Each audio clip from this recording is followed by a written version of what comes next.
Bonjour et bienvenue dans Cybercast, votre rendez-vous avec la cybersécurité en Côte d'Ivoire, en Afrique et dans le monde.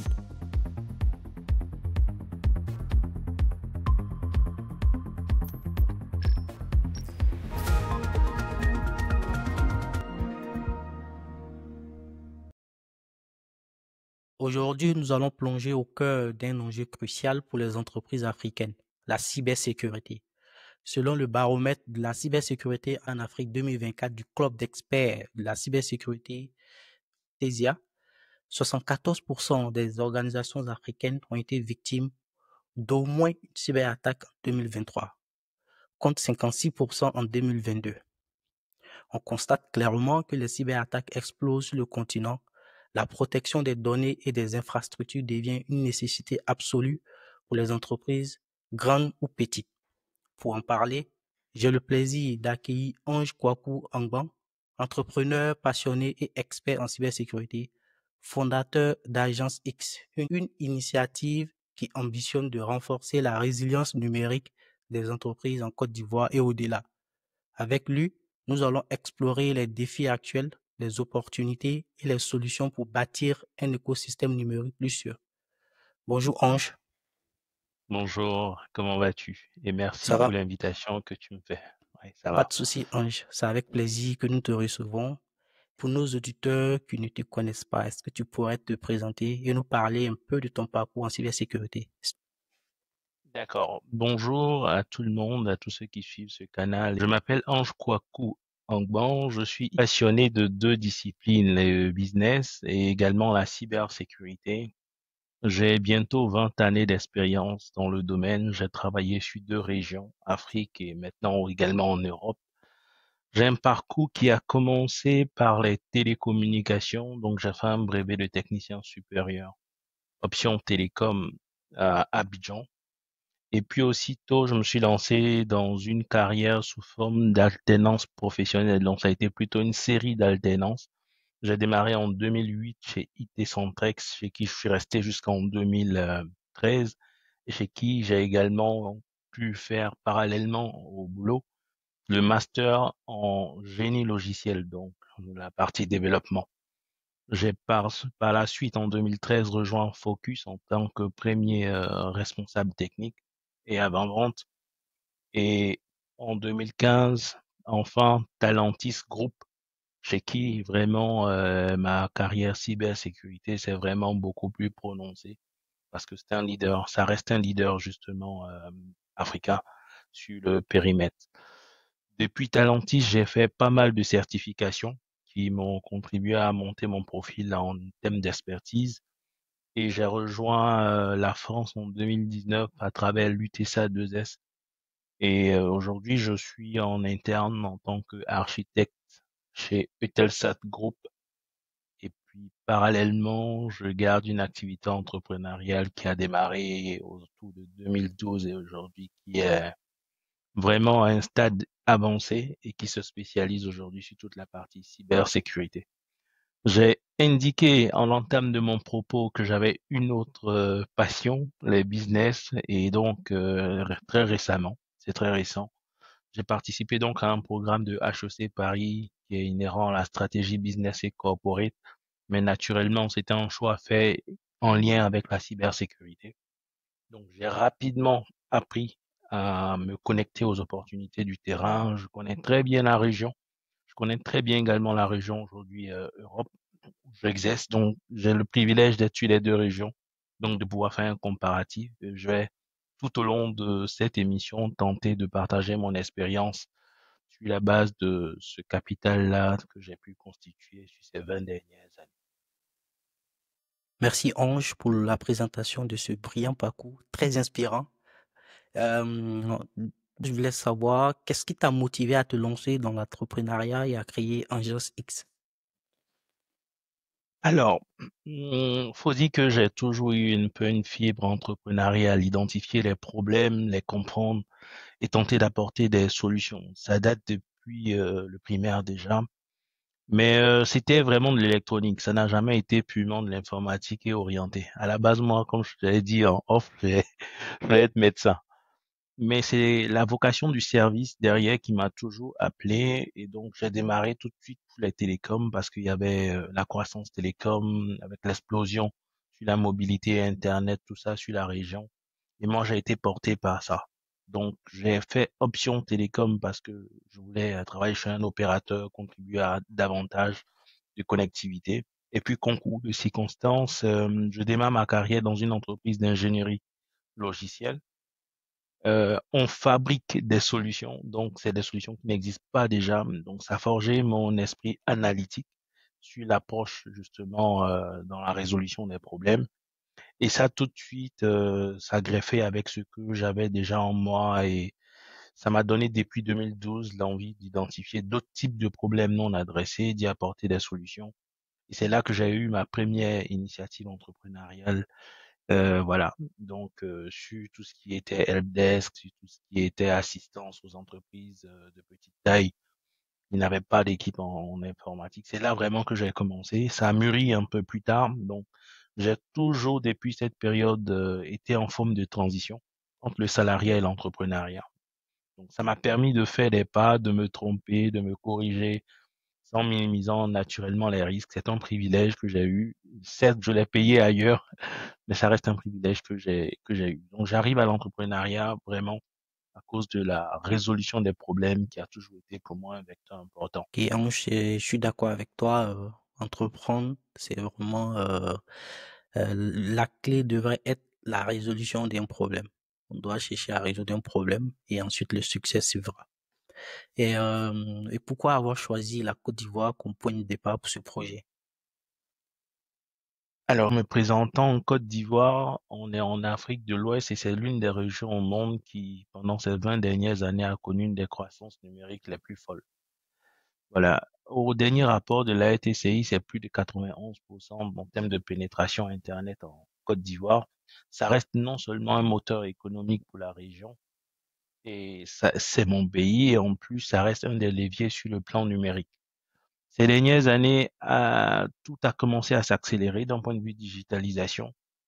C'est là que j'ai commencé ma carrière, justement, et il y avait une série de problématiques que j'avais déjà identifiées depuis déjà mon passage chez les intégrateurs de solutions, donc pour la première dizaine d'années que j'ai eu à faire sur la région, j'ai voyagé beaucoup. Il y a quelques problématiques qui étaient quand même transverses à beaucoup d'autres pays. Et malheureusement, cette problématique-là était très souvent liée à un segment de marché. Donc, tous ceux qui sont chez nous, comme on le disait dans le dernier rapport, PIB 80% d'informels, tous ceux qui commencent là à rentrer dans la partie formelle et qui deviennent des TPE, PME. La plupart, moi j'ai travaillé dans le top 10 des intégrateurs, on est focus sur des ETI, des entreprises donc de taille intermédiaire ou des entreprises qui ont des tailles grandes, Orange, des grands groupes, voilà. On peut faire de publicité ici également. Et donc, pourquoi la Côte d'Ivoire? La Côte d'Ivoire, déjà parce que ça reste un socle et une grande base par rapport à la couverture régionale. Donc, c'est stratégique, premièrement. Et deuxièmement, parce qu'à partir de la Côte d'Ivoire, on a un modèle de maturité qui nous permet de pouvoir réadresser un segment qui n'est pas complètement sous l'effet des projecteurs et chez lesquels il y a des problématiques importantes à relever.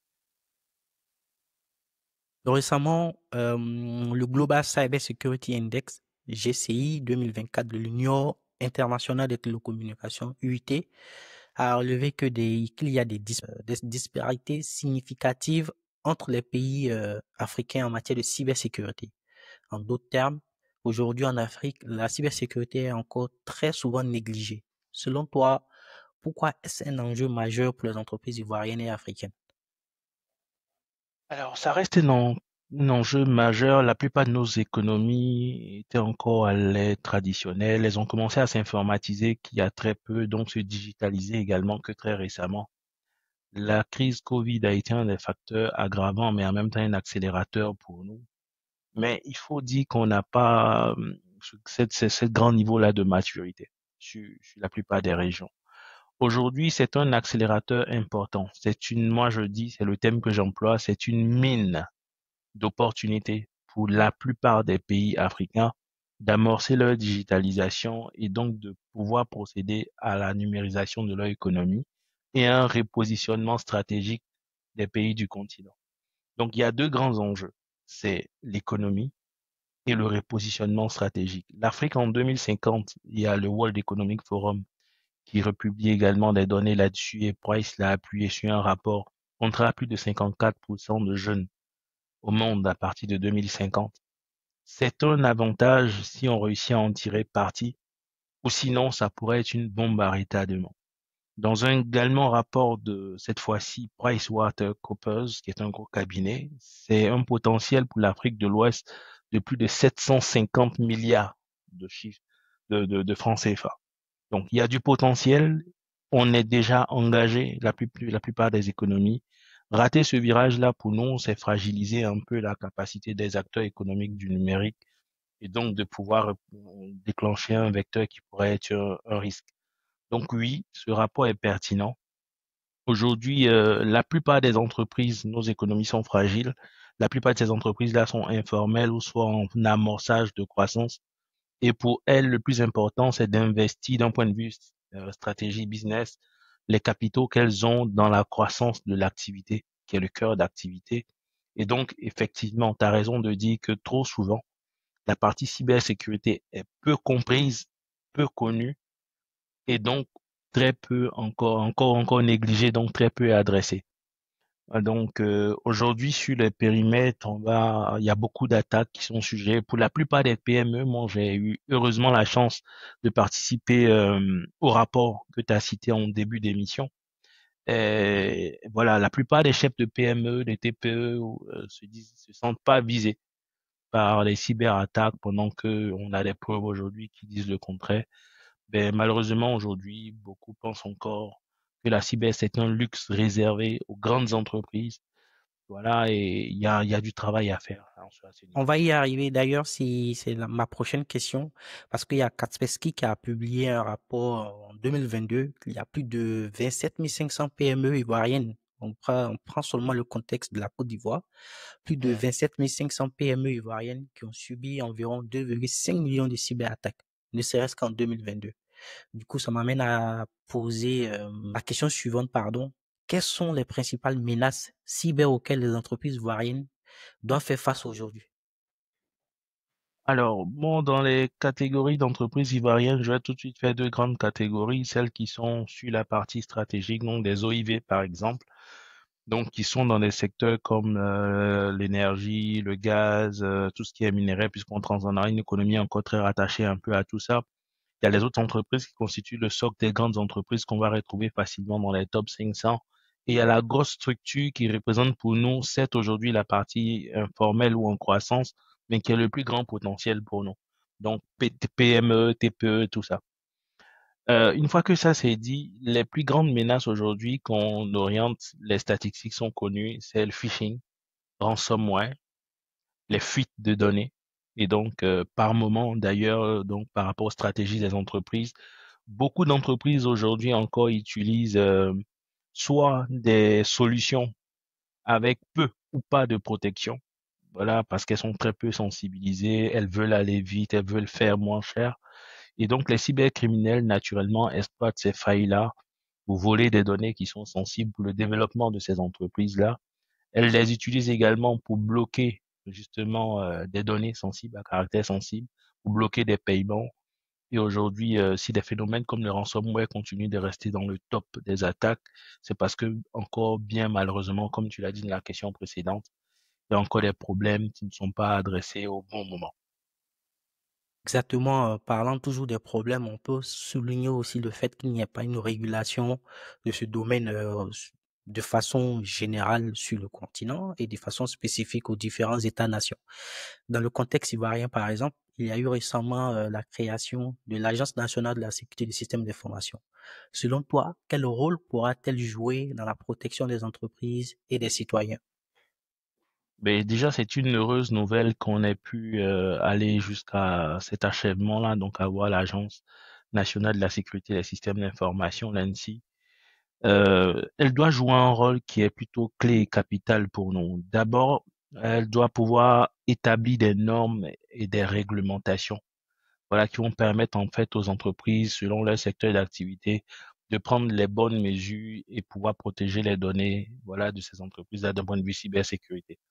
Cela va contribuer également dans un second volet à faire en sorte de resensibiliser ces entreprises-là et de par cet aspect qui est plutôt officiel leur permettre de prendre la sécurité un peu plus au sérieux. Cela, normalement, doit contribuer à la confiance numérique qui va être aussi moteur dans la partie digitalisation. Et puis, il faudra sensibiliser dans tous les cas. J'avais eu d'ailleurs ce propos-là avec une des sous-entités de l'ANSSI, la PLCC, à un salon auquel j'ai pu participer il y a quelques semaines à Abidjan.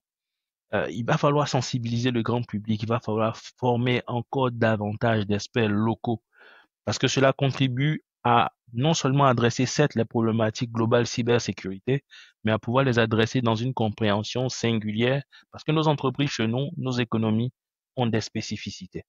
Et donc, l'ANSSI pourra donc accompagner les entreprises et les administrations publiques justement à pouvoir renforcer leur posture de défense, leur posture de sécurité et à pouvoir avoir des contributions en fait sur la mise en place de meilleures pratiques sur le domaine de la partie cybersécurité inhérent au risque pays. Merci Ange. Du coup, plus concrètement, en termes d'action, est-ce que l'ANSSI devrait avoir des agents sur le terrain pour aller sensibiliser je vais dire, ces entreprises? En tout cas, en quelle stratégie elle devra suivre pour mieux les protéger? Alors, il y a un historique, ça s'est aussi déjà fait ailleurs, tout ça, si elle est bien structurée et si elle réussit vraiment à activer l'ensemble de ses composantes, je crois qu'ils y arriveront. L'ANSSI pourra faire bouger beaucoup de choses. Mais pour cela, il faudra qu'elle travaille main dans la main avec les entreprises du secteur, avec les experts, je précise beaucoup encore les experts locaux, pour mettre en place justement des politiques qui non seulement soient efficaces, mais qu'elles soient pragmatiquement liées aux soucis et aux contraintes spécifiques de nos économies, de nos entreprises, de l'environnement des affaires. Et puis ensuite, quel est le temps, justement, par ces voies de relais-là, de pouvoir se concentrer sur son travail de réglementation, de contrôle et d'accompagnement sur les actions de sensibilisation, et puis d'aide à la réaction sur des réponses à incidents et de réduire les risques. Aujourd'hui, on constate qu'il y a vraiment une pénurie. Le manque de talent en cyber est un problème majeur en Afrique. Comment est-ce que tu expliques ça? Comment tu expliques cette pénurie aujourd'hui? Alors, le problème, il est plus large. Et le problème, il est plus large parce que la pénurie, en réalité, est mondiale. La cybersécurité, dans tous les cas, c'est un domaine qui est relativement peu ou mal connu, mais qui aussi qui est un peu jeune, relativement aux autres domaines de la partie IT. Il y a beaucoup donc aujourd'hui encore, dont je parle là plus spécifiquement en Afrique, d'idées reçues sur les les métiers de la cybersécurité. Moi, heureusement, j'ai une brique de l'entreprise qui travaille justement sur des formations spécialisées sur ce domaine-là, mais on rencontre tous les jours des gens qui pensent que justement les métiers de la cybersécurité, c'est ce qu'on voit dans les cinémas. Voilà, c'est pas tout à fait ça. Il y a beaucoup de branches, il y a des branches pour lesquelles on peut démarrer assez rapidement et commencer tout de suite à contribuer également sur tous ces sujets-là dont on a parlé un peu tout de suite. Mais je pense que pour nous, qui sommes les pays du Sud, il y a un problème de talent parce qu'il y a toujours cette inadéquation entre le système normal de formation et les besoins sur le terrain. Ça touche également d'autres secteurs, donc par causalité, ça touche aussi la cyber. Je pense qu'en voie de réponse, il faut avoir une réponse qui soit rapide, qui soit précise et qui réponde aux problématiques du marché, de l'environnement. Donc, par exemple, nous, on s'est spécialisé, on a un leadership affirmé sur des programmes particuliers, typiquement les bootcamps en cybersécurité. Exactement, Mais ça m'amène à me voilà, poser ma prochaine c'est question. ça. Comment est-ce que l'agence X a-t-elle pour ambition de former ou d'accompagner les talents locaux pour renforcer l'expertise en cyber? Euh, alors, pour nous, c'est simple, il faut avoir une réponse qui est plutôt pragmatique et qui va dans le sens des réelles attentes. On est sur un continent où je lu encore récemment le rapport de cette année de Grey Search Africa sur les salaires. Et on se trouve à des niveaux de salaire pour un ingénieur qui démarre en cybersécurité qui est autour de 150 000 francs. Ça fait 1,8 million par an. En comparaison, le monde aujourd'hui qui est globalisé, donc les opportunités se voient un peu partout de tous les pays. En Europe, je prends précisément le rapport de Robert Half en France, c'est 40 000 euros. Ça fait 28 millions. Il y a un ratio de 14 entre les deux chiffres. Donc, ça pose un problème tout de suite, c'est non seulement la préparation à l'emploi, parce que il faut se former en réponse à la problématique des entreprises. Donc, les bootcamps AX prend un programme entier qui est piloté par Life School Programme qui permet de pouvoir connecter rapidement des apprenants en cybersécurité au métier et de pouvoir lancer les inscrits dans un parcours d'apprentissage continu pour atteindre le niveau d'expertise. Il y en a deux grandes problématiques là-dessus. C'est l'employabilité. Donc, il faut impérativement que ce soit en lien avec les opportunités du continent ou d'ailleurs et le coût d'entrée. Voilà. Donc, quand on a cet écosystème-là d'un point de vue opportunité qui crée cette concurrence qui est peut-être, je vais dire, en grippe déloyale, mais c'est normal, c'est le marché. On a une fuite de cerveau. Donc, pour ceux qu'on réussit à former, aussitôt qu'ils sont bons pour le monde, parce que la pénurie est mondiale, et du coup, il y a malheureusement encore des fuites de cerveau. Il faut donc continuer à accentuer la préparation au métier. Ce sont des formations courtes, rapides, pratiques. Donc, ça répond rapidement aux besoins des entreprises. Mais une fois que c'est fait, il faut valoriser également, il faut revaloriser le niveau de rémunération justement de ces talents-là une fois qu'ils sont bien formés. Parce que sinon, ces déficits-là, on le creusera davantage. Exactement. On sait que la cybersécurité n'est pas uniquement que pour les grosses entreprises, n'est pas uniquement que pour les multinationales. C'est une affaire de tous et même les PME sont concernés. Aujourd'hui, de façon concrète, Ange, toi qui es en train de mettre en place ton entreprise, je sais que l'une de tes stratégies est un peu orientée vers les PME et les TPE. Exactement. Du coup, une PME ivoirienne, par exemple, avec un budget limité, peut-elle vraiment se protéger contre les cyberattaques? Par où commencer? Alors, ma réponse est absolument oui. Non seulement c'est possible, c'est faisable et ça marche. Ce qu'il faut comprendre, c'est que, comme j'ai indiqué, il y a beaucoup d'idées reçues autour de la cyber. Et c'est pas qu'un domaine uniquement pour les grandes entreprises. La cybersécurité est un pan qui s'adosse à la stratégie de l'entreprise elle-même. Ok, donc, elle s'adosse donc naturellement également sur l'obligation de lier ses actions par rapport aux moyens disponibles. Il existe des experts en conseil stratégique cybersécurité qui sont capables d'analyser les besoins spécifiques d'une entreprise, d'analyser sa ligne stratégique et les moyens dont elle dispose pour ressortir un certain nombre de solutions, de stratégies déjà à décliner et à mettre en œuvre. Ensuite, de solutions qui sont simples parce que les PME ont besoin de souplesse, de rapidité, de flexibilité, mais aussi d'efficacité, qui sont pas autant coûteuses que celles qu'on propose aux très grosses entreprises et surtout qui sont faciles à gérer parce que quand on est une PME, j'en suis d'ailleurs une, on n'a pas toujours des effectifs pléthoriques qui nous permettent de former des équipes spécialisées dédiées uniquement à la cybersécurité. Donc oui, c'est possible. Il faut d'ailleurs justement faire ensuite avec ça beaucoup de sensibilisation pour les managers et dirigeants de PME, qu'ils puissent comprendre les enjeux, savoir qu'il y a des solutions qui existent. Il faut toucher juste les bonnes personnes pour adresser la bonne stratégie, l'intégrer à la stratégie de l'entreprise elle-même et pouvoir décliner naturellement selon leurs possibilités sur un schéma qui permet de financer la cyber, qui vient en vérité, ça il faut tenir ce discours au chef d'entreprise, la cyber vient pour pouvoir faciliter des réponses à tout ce qui peut venir porter des contraintes à l'amorce de la croissance de la PME. Donc c'est vraiment pas une dépense futile, c'est un complément à l'action de la résilience de l'entreprise. Et il y a plein d'autres facteurs liés à la stratégie des entreprises qui contribuent et la cybersécurité en fait partie. Au vu des statistiques prononcées par Kaspersky sur le nombre d'attaques visant les PME, surtout chez nous en Côte d'Ivoire, j'aimerais à présent qu'on se focalise un peu sur les stratégies et les solutions qu'on pourrait protéger, qu'on pourrait proposer aux entreprises pour mieux les protéger. Du coup, si une entreprise, une PME par exemple, se fait attaquer, quels sont les premiers réflexes qu'elle devrait avoir? D'accord. Moi, je vais le prendre sous deux angles. Une PME qui a travaillé à un avant-attaque et une autre qui n'y a pas travaillé.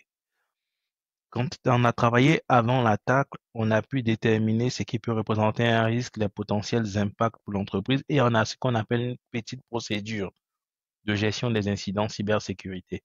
Ces petits guides-là, souvent, tiennent sur une seule page Word qui détermine, qui permet à tout le monde, quand on est dans la panique, voilà, dans la crise, de se dire qu'on a une démarche, une façon de faire qu'on va suivre tous pour nous en sortir rapidement.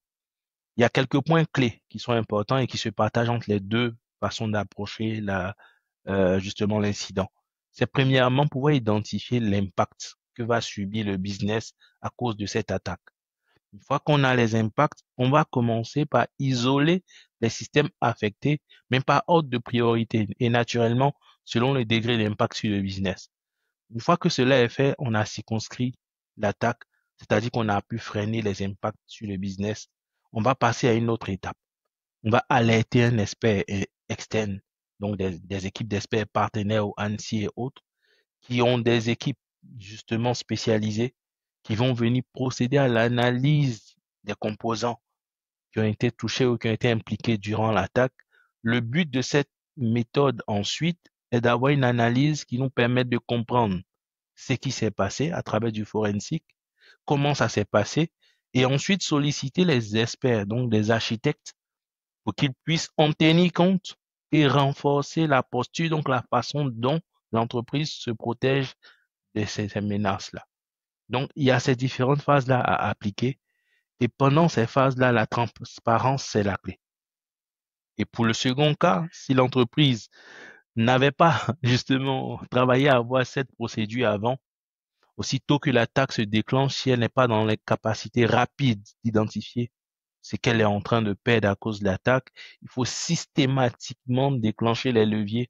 Et c'est pourquoi des organisations comme l'ANSSI qui arrivent, c'est un gros souffle pour nous. Ça permet de déclencher des équipes d'experts, des partenaires qui viennent aider la PME à identifier l'impact, à contenir l'attaque et à déclencher la suite du processus, comme je l'ai indiqué.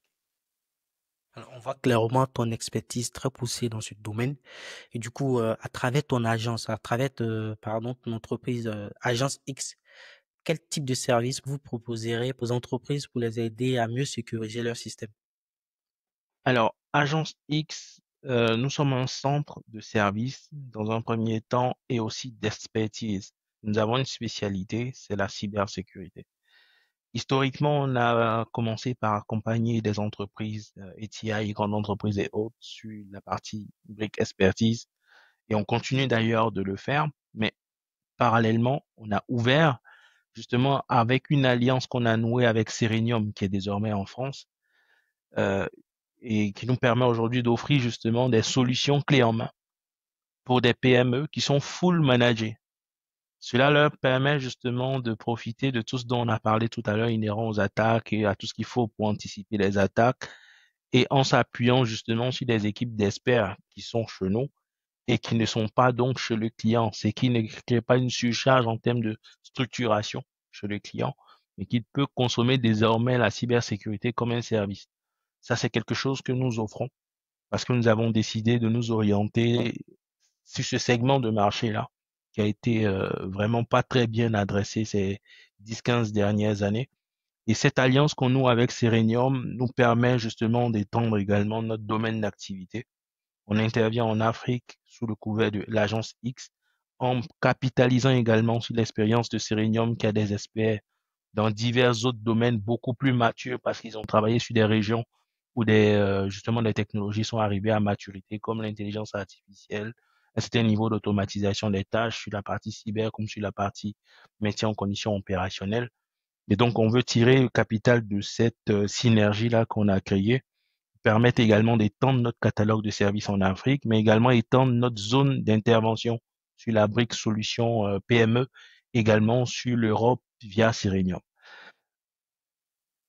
Alors, cette question-là, on l'a pas préparée ensemble. Voilà, je veux Ben, vraiment ça me la gêne pas, poser. il n'y a pas de problème. On sait que entreprendre n'a jamais été facile, surtout dans notre contexte africain. Il faut les accompagnements, etc. Est-ce que tu as eu des difficultés ou rencontres-tu des difficultés dans la mise en place de ton entreprise, surtout en cyber? Alors, est-ce que j'ai eu des difficultés? Oui.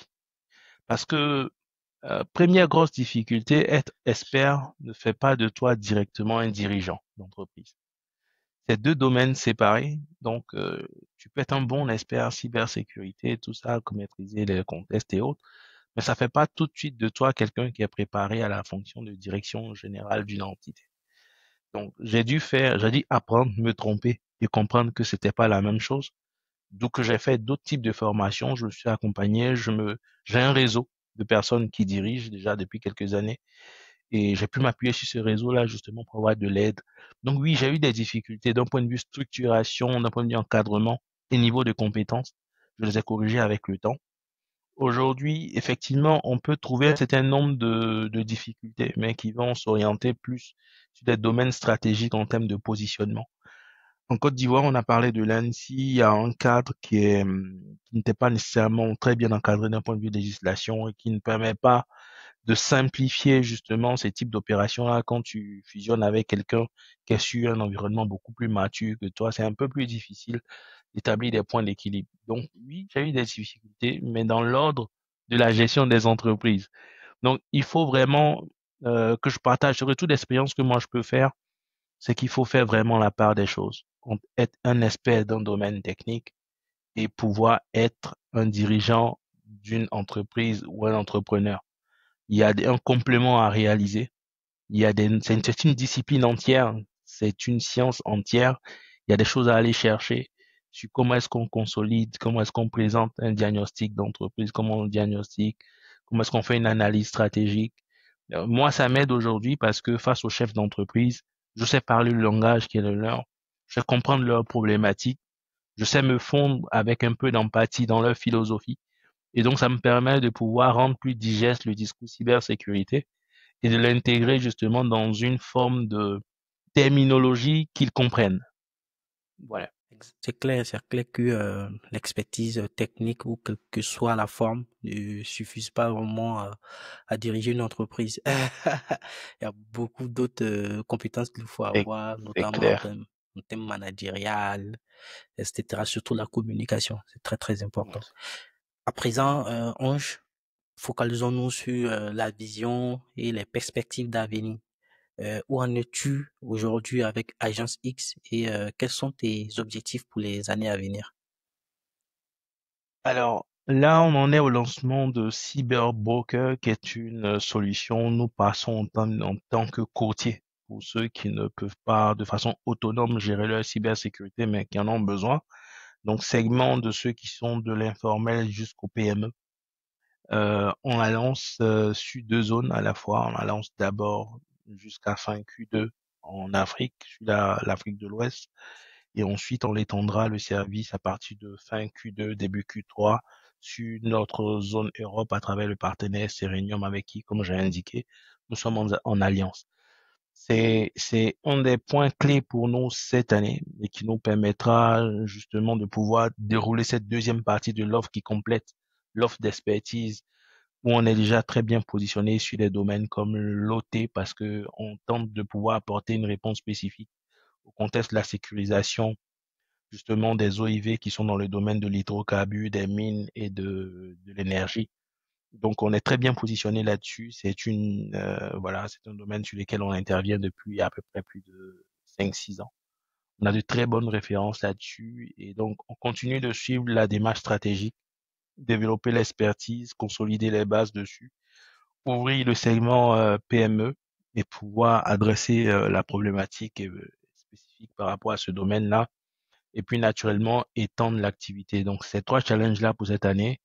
Cette année, on a un développement en latéral, on se déplacera sur Lomé, c'est un de nos challenges, et donc lancer Cyberbroker, le faire adopter, et puis maintenir notre niveau de croissance sur l'expertise. Et en termes de projection, comment vois-tu l'évolution de la cybersécurité en Afrique dans les prochaines années? Alors, de mon point de vue, comme je l'ai indiqué, la digitalisation est une mine d'opportunités pour nos pays et nous sommes en train déjà d'en tirer de réels bénéfices. C'est perceptible dans toutes les capitales, dans tous les pays. Aujourd'hui, quand on analyse un peu l'économie. Heureusement pour nous, nos États contribuent à faire en sorte que la prise de conscience soit plus grande, augmente. Et donc, cela contribue à porter plus d'attention sur ces sujets-là. Et pour que ces progrès que l'on réalise sur ces éléments-là, sur l'économie numérique et autres, et qui nous font du bien et à toutes nos communautés, soient consolidés, il nous faut impérativement faire le travail complémentaire de pouvoir un peu sensibiliser, démocratiser, c'est ce qu'on dit dans une des branches de AX qui est l'High School, démocratiser la cybersécurité, parce que c'est ce qui va nous permettre aujourd'hui de pouvoir avoir une approche qui est comprise et donc qui est implémentée et qui reste quelque chose qui puisse être dans le temps implémentable et continu sur les résultats. La cyber aujourd'hui n'est plus qu'un enjeu, si tu veux, juste technique.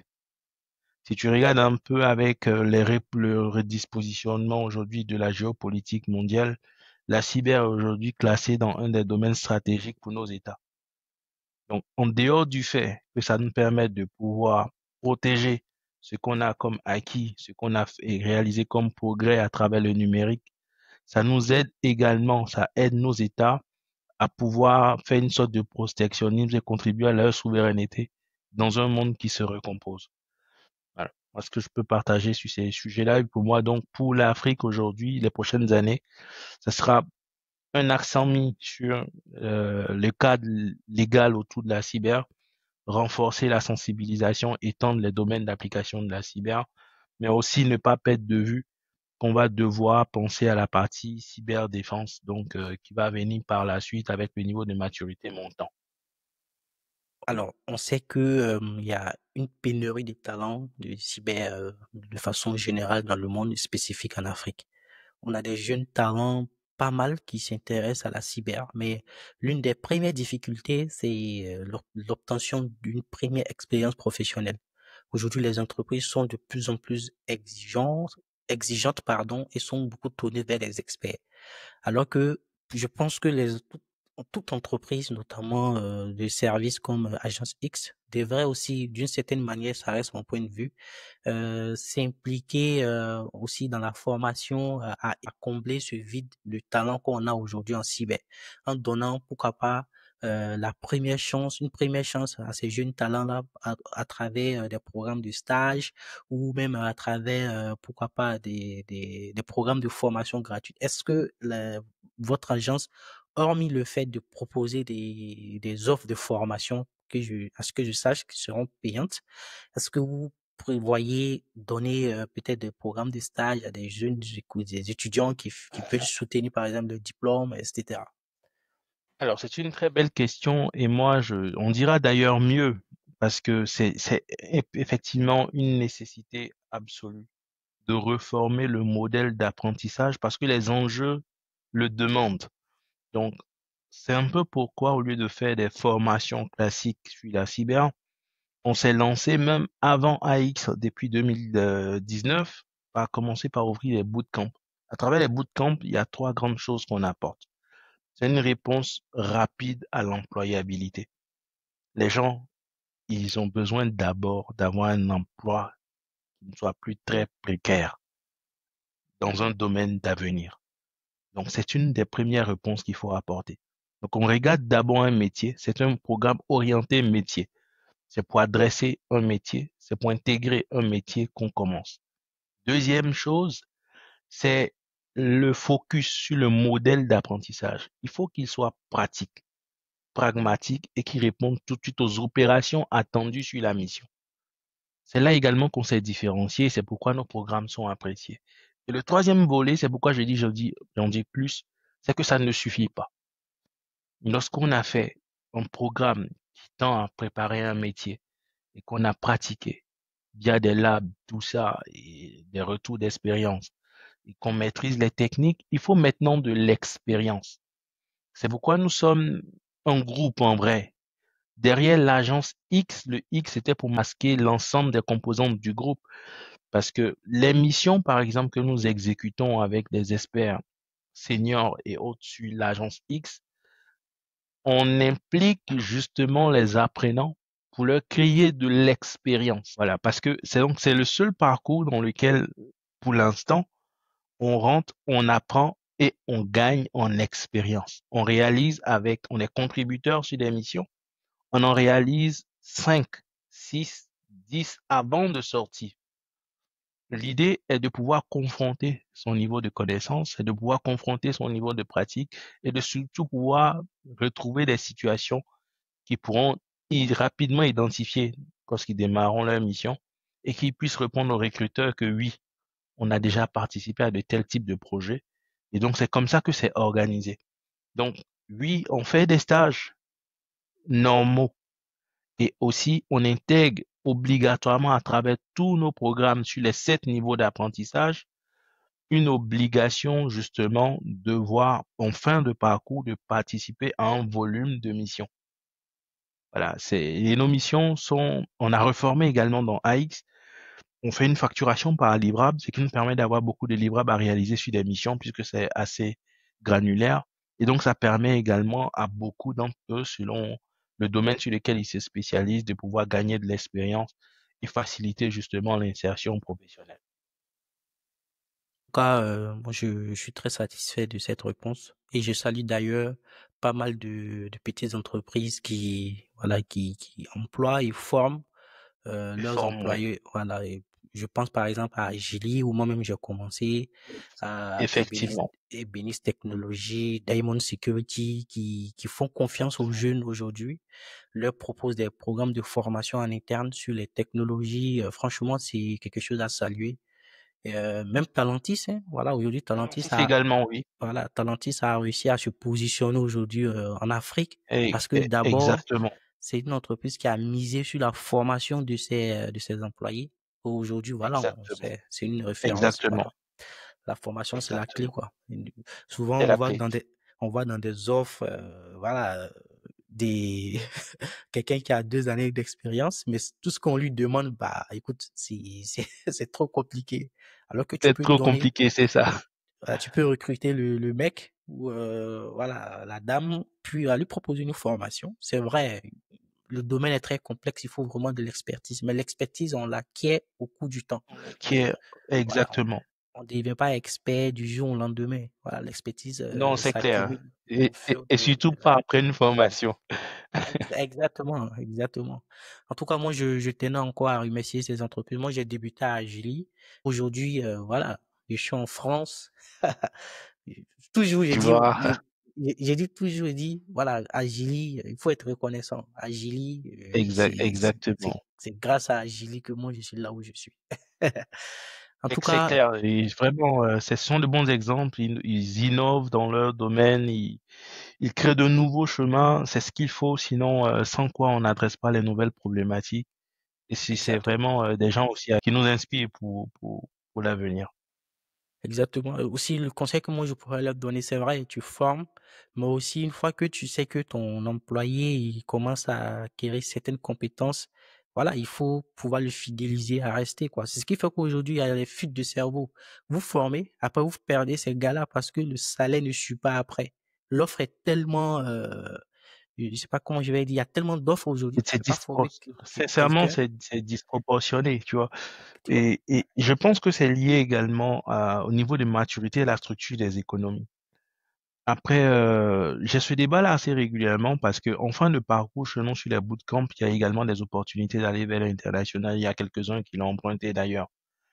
Alors, je te parlais tout à l'heure d'un ratio de 14 qui a, quand quelqu'un touche 150 000 francs en France, il a 1,8 million l'année et qu'on lui propose 28 millions en France. Pardon, en Côte d'Ivoire, qu'on lui propose 28 millions en France. Je ne sais pas, mais sincèrement, en Côte d'Ivoire, il y a très peu d'entreprises qui peuvent faire face à une offre pareille. Tu vois? Et c'est compliqué, mais en même temps, il y a je veux pas dire les revers, mais il y a d'autres conditions également à prendre en compte. Quand on arrive en France, toi et moi, on est en France, tu sais de quoi je parle. Quand on arrive, il y a le niveau de vie, il y a la philosophie de vie qui n'est pas tout à fait la même quand tu arrives. Il y a les impôts, qui est quelque chose de nouveau quand nous on arrive de nos zones. C'est pas tout à fait les mêmes habitudes d'un point de vue fiscalité quand on arrive. Donc, il y a tout ça qu'il faut reprendre en compte. Mais oui, tu as bien raison de dire qu'il faut tenter de pouvoir revaloriser le potentiel des consultants, surtout quand ils prennent de la graine et qu'ils commencent à être bons.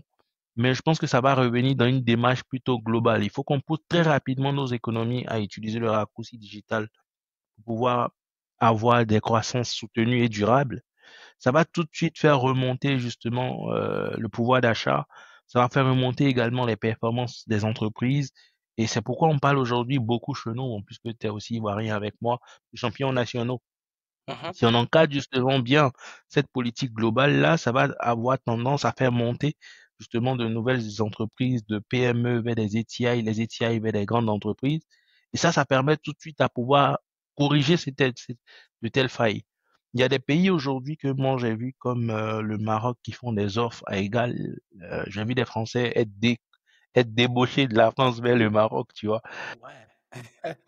Mais oui, parce que si tu veux, tout ça, c'est adossé sur l'économie.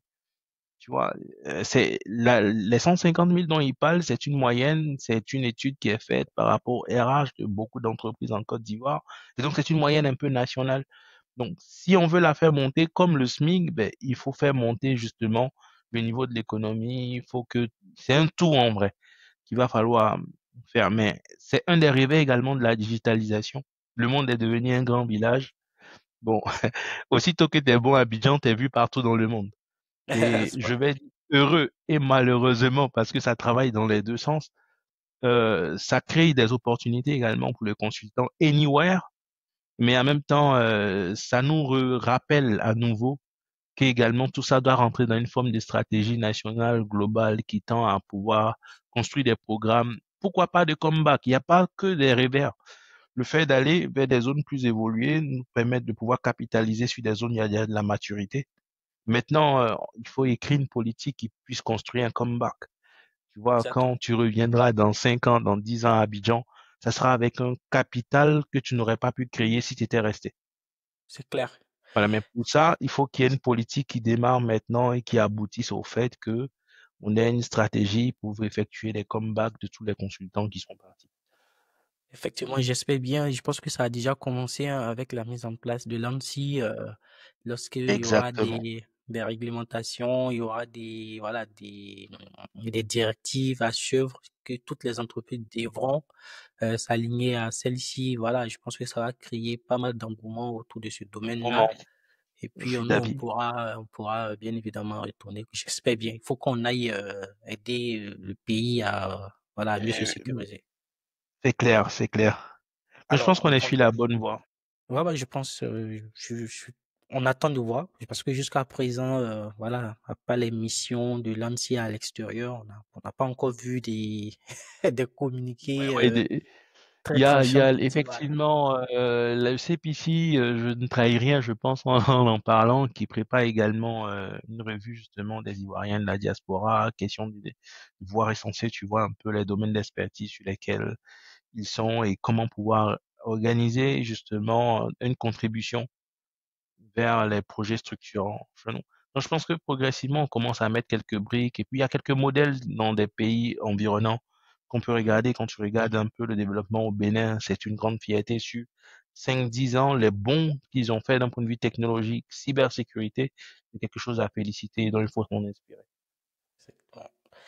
Alors, on tombe à la fin de cet échange très, très passionnant. C'est tellement intéressant que j'ai pas envie d'arrêter, mais on doit tenir compte du temps. C'est ça. Dis-moi, pour nos auditeurs qui veulent te suivre, qui veulent voir l'évolution de ton projet et en savoir plus, où est-ce on peut te suivre? Alors, je suis sur LinkedIn, sur TikTok, où je profite pour faire de la démocratisation de notions cyber pour que ça puisse parler un peu à tout le monde pour la sensibilisation. Je suis également sur Facebook et AX est présent que sur LinkedIn, par contre, puisqu'on a du contenu que corporate sur la partie expertise. Nos programmes d'apprentissage pour ceux qui veulent commencer en cybersécurité tout de suite et rapidement sont disponibles sur nos canaux Live School sur Facebook, mais également sur LinkedIn. Et pour cyberbroker, pour les particuliers qui ont besoin de se protéger, ne pas perdre leurs données sensibles, pour les grouilleurs, comme on dit chez nous, les entrepreneurs qui démarrent une activité, qui sont dans cette partie-là où les idées sont sensibles, il faut mieux les encadrer, les protéger. Pour les PME dirigeants, tout ça, qui ont besoin d'un accompagnement clé en main, ben on a Cyberbroker, qui est un courtier sur le domaine de la cybersécurité et qui est disponible sur la chaîne, sur nos canaux TikTok et également Facebook. Voilà. Donc voici Eh bien, comment est-ce qu'on peut nous suivre. C'est Ange KH si vous me recherchez. Je suis ouvert en général, je réponds à, ça reste une passion que je veux partager. naturellement, tu vas me fournir les différents liens pour que je les mette Oui, oui, oui, oui, je te les fournirai, oui. dans la description de la publication de cet épisode. En tout cas, moi, j'ai été très ravi. J'espère que ça serait de même pour nos auditeurs. Merci J'espère de, aussi le plaisir est partagé. en tout cas, merci d'être prêté au jeu. Ça m'a fait plaisir. Et J'espère que je pourrai t'inviter dans un prochain et épisode, pourquoi pas. naturellement, n'hésite absolument pas. C'est quelque chose à encourager. Je t'encourageais déjà il y a quelques semaines. Bravo, ce que tu fais. Ça contribue à démocratiser la notion, à éliminer certaines idées reçues et à pouvoir favoriser le fait qu'il y ait des approches beaucoup plus largement qui soient prises en compte. On parle Exactement. beaucoup d'entreprises, mais c'est pas suffisant. Quand on regarde les domaines les plus évolués, il faut étendre également la sécurité au cyberespace. Sinon, après, Exactement. comme j'indique aujourd'hui, c'est un domaine qui devient stratégique. Donc, sensibiliser, partager comme ça sur des podcasts, comme tu le fais, sur des canaux assez publics, et pouvoir rendre plus digeste le message, ça contribue vraiment à faire avancer les choses. Exactement. Et j'espère que cette œuvre sera pérenne dans le temps. On va pas se décourager. C'est C'est ça le ça. plus important. Alors, dans tous les cas, n'hésite pas, tant que tu penses que je peux contribuer sur un sujet, je serai toujours disponible. Ouais, je me rendrai disponible. Ça fait partie de la mission. Vraiment, ça fait plaisir. Merci de t'être prêté au jeu. À très bientôt sur Cybercast pour un nouveau numéro. Merci, au revoir. Merci, au revoir et coucou à tes téléspectateurs, à tous ceux qui te suivent sur ce channel. Ça a été un plaisir. Merci beaucoup, Ange. Merci. À très bientôt. Compris.